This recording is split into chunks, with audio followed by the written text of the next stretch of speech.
你頭先咁講，其實我自己都會有嘅。我同太太咁多年嘅，有時都有好多隔膜，因為有種 expectation 咧，就係想話有個溝通啦嚇。但係可以想象咧，讀哲學始終孤獨啦，根本就唔容易溝通。你越親近嘅人，你越想溝通咧，你要產生一種叫做咩咧？你唔願意同人溝通係咪？啊，咁以前我諗揾其他人溝通大啲，但係有一次咧，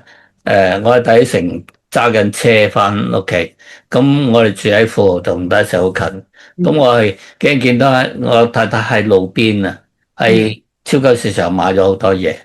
咁但係唔停得車噶嘛，又唔可以叫佢，咪即係隔開大概5米咁上，咁我感覺裏邊有個突然間好觸動嘅感覺。我發覺佢有啲寒背，因為我哋嗯平時唔會咁睇你個隔離嘅人，去打側嘅角度，要拎住啲嘢，有啲寒背。哦，嗯原來我哋已經相處咗40年啦。